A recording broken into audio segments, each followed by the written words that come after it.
So last night certainly wasn't the result that we had hoped for. I'd say it takes a while to break bad habits. I didn't expect, James Borrego to take over and everything to change because at this point you're still doing research. You still have to see if some of the issues were indeed systemic and if James Borrego were a part of said issues.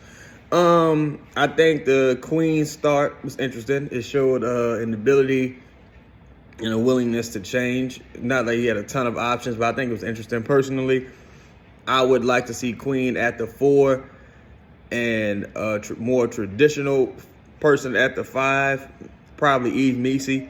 But, we'll see what adjustments he makes moving forward.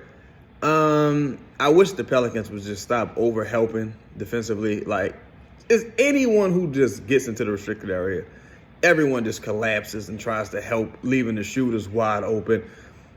That's really how Moody got going last night. So many wide open threes. Trey just abandoning Moody, leaving him wide open. At one point, Herb Jones totally just turned his back on Jimmy Butler. Jimmy Butler hit a 3. The Draymond threes, you live with that. If Draymond Green hitting 2 threes, you're probably supposed to lose.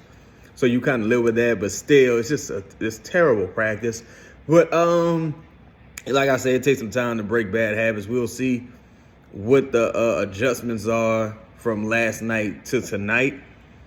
But you got to give it at least a 5 to 10 game sample size for those, like most of these adjustments to be implemented, for it to really set in the guys to see a more refreshed offensive scheme.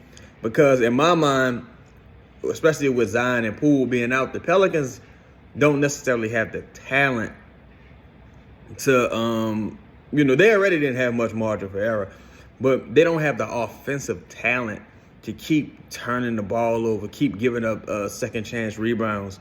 I think they threw like 3 lobs in the third quarter, and each of them were turnovers. I don't think they executed a lob until the fourth quarter, if I'm not mistaken. It's terrible. Just terrible. And people have to know their role, bro. People have to know their role. You still got the wrong people taking some of these shots. Yeah, you got to make yourself somewhat of a threat out there, but yet and still, it's just, if I'm the opposing defense, I'm happy with these guys taking these shots because they're really turnovers disguised as shots. So we'll see. Trey Murphy, depending on, I don't know if Zion playing or not, but regardless if he does play or not, Trey Murphy needs to be taking 20-plus shots a night, bro. 20-plus shots a night. And you just live with the result. It shouldn't be a situation where he's only taking like 16, 15. That just shouldn't happen. Shouldn't happen. So we'll see tonight. Hopefully they make some adjustments and hopefully they get a W. But we'll be live, talk about it. I'm out. Peace.